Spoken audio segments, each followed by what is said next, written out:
الحمد لله رب العالمين والصلاة والسلام على أفضل من صلى وصام ووقف بالمشاعر وطاف بالبيت الحرام.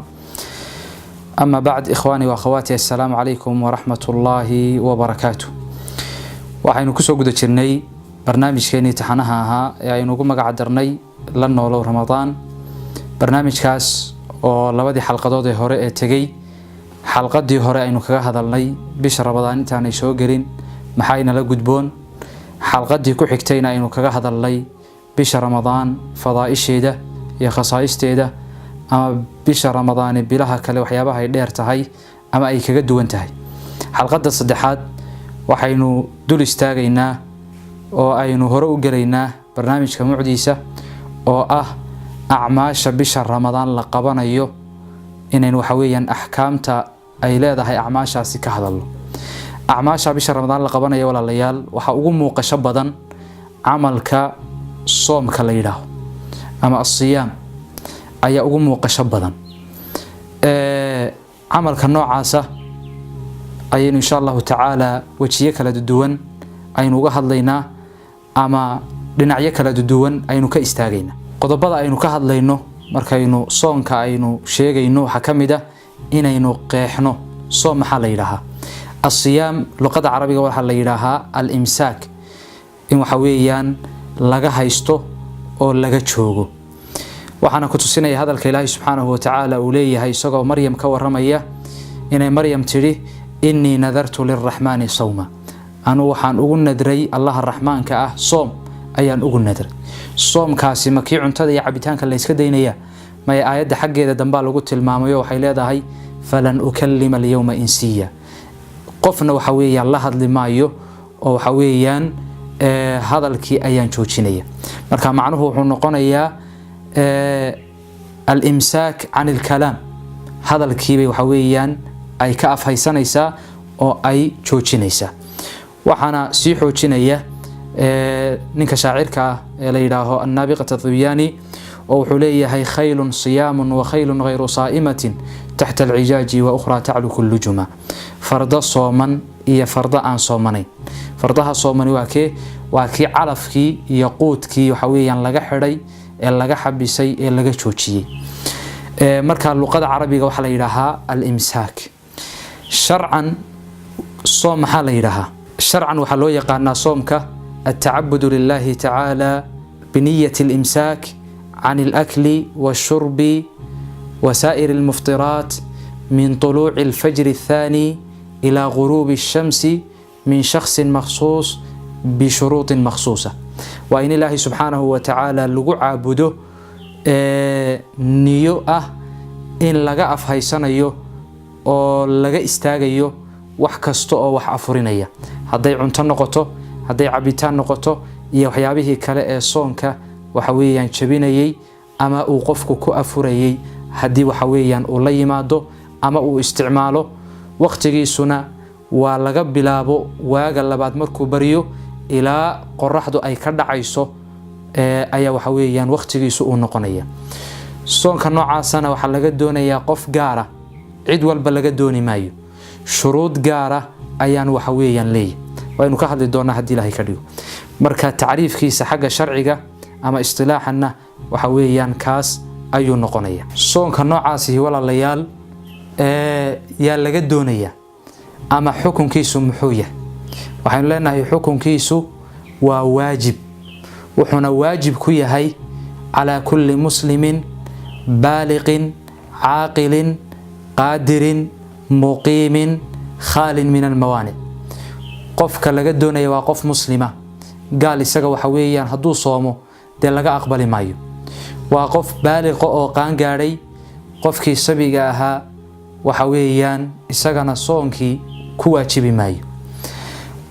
caaqil waa inuu yahay qof wax kala garanaya qofkii wala soonkii waxa weeyaan ku waajibi maayo. qaadir waa inuu yahay oo awoodayo qofkii aan soonka awoodaynin soonkii ku waajibi maayo. muqiim waa inuu yahay oo nag yahay ومسافر آنو أهين قفكي مسافر كاها وحويان عذر دار بوليه وصونكي مالين كاس وحويان واجب كما هاينو صومو دبو حويان كقلينية.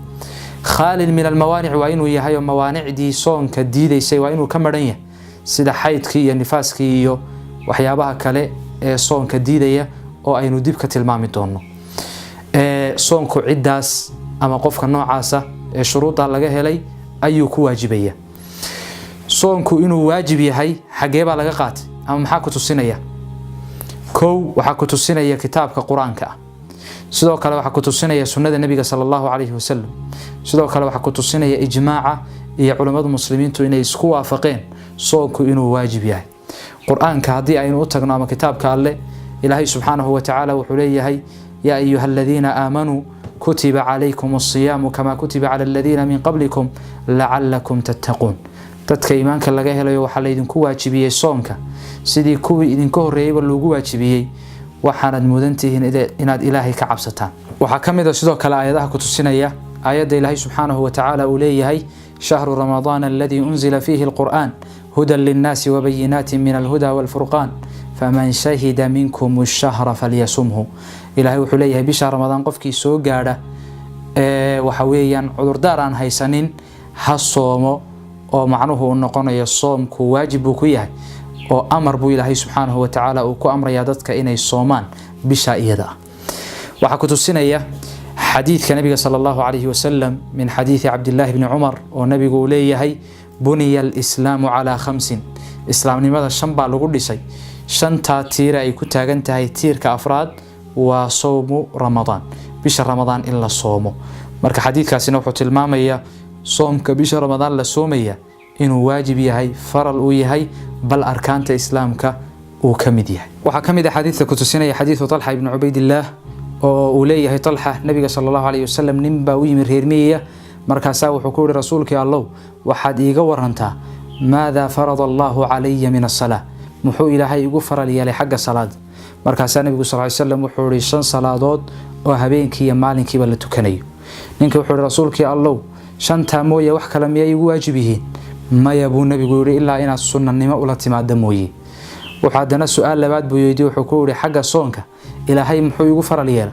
nabigu sallallahu alayhi wasallam wuxuu yiri bisha ramadaan inaad soonto wax kale ma igu waajib yihiin? wuxuu yiri nabigu maya ilaa inaad sunnanimo ula timaado mooyaan. zakadana sidii lamida ayuu waxa weeyaan yiri. dabeetana ninkii intuu jeestay ayaa wuxuu yiri intaas ka ziyaadin maayo kana nuqsaamin maayo. nabigu sallallahu alayhi wasallam wuxuu yiri haduu sida uu yiri uu ka run sheego jannada ayuu galaya. waxa ku tusinaya walaalayaal qodobkaas iyo soomka bisha ramadaan la soomaya inuu waajib yahay xadiithu Anas oo Anas wuxuu leeyahay annaga oo nabiga sallallahu alayhi wasallam masaajidka la joogna ayaa waxa soo galay nin baa soo galay. ninkaasi awrkii uu watay ama ratigii uu watay ayuu tuhiyay oo fariisiyay, markaasuu xiray. markaasaa nabiga sallallahu alayhi wasallam iyo xagga yagii buu soo aaday. markaasaa wuxuu yiri ayyukum Muhammad, kiineba Muhammada. nabiguna sallallahu alayhi wasallam dhexdayada ayuu dangeegsanaa ayuu Anas leeyahay. dabeetana waxaan niri hada ar-rajul al-abyad al-muttaki, waa ninka cad ee waxa weeyaan dangeegsan weeyaan. markaasaa wuxuu yiri ina Abdul Muttalib. markaasaa nabigu sallallahu alayhi wasallam wuxuu yiri waan ku ajiibay. markaasaa ninkii wuxuu yiri waan ku weydiinayaa oo su'aalaya su'aashana waan kugu adkaynayaa, waxaan doonayaa naftaada dhexdeeda inaanad waxba iiga helin, bimacnaa waxba aanad ii qabanin. nabigu sallallahu alayhi wasallam wuxuu yiri sal amma badalak, wixii ku muuqda waxa weeyaan i weydii ee niyadaada ku soo dhaca. ninkii baa su'aalihii bilaabay oo wuxuu yiri allahaaga ama rabbigaaga iyo rabbiga cidii ka horeysay ayaan kugu weydiinayaa, ma alle ayaa kuu soo diray dadka oo dhan? nabigu sallallahu alayhi wasallam wuxuu yiri allahumma na'am, ha. dabeetana wuxuu yiri haddana su'aal kale uu weydiiyo waxaan kugu weydiinayaa waxa weeyaan Allah ma isaga ayaa ku amray inaad tukato 5 salaadood? wuxuu yiri allahumma na'am, ha. haddana wuxuu yiri Allah waxaan kugu weydiinayaa ma isaga ayaa ku amray inaad soonto bisha ramadaan? markaasaa wuxuu yiri ha. markaasaa wuxuu yiri Allah waxaan kugu weydiinayaa ma isaga ayaa ku amray inaad xoolaha iyaga aad ka qaado sadaqo ama zako oo fuqarada aad u qaybiso? wuxuu yiri markaa ha nabigu sallallahu alayhi wasallam. dabeetana wuxuu yiri ninkiina waan rumeeyay, waxa aad la timi waan rumeeyay.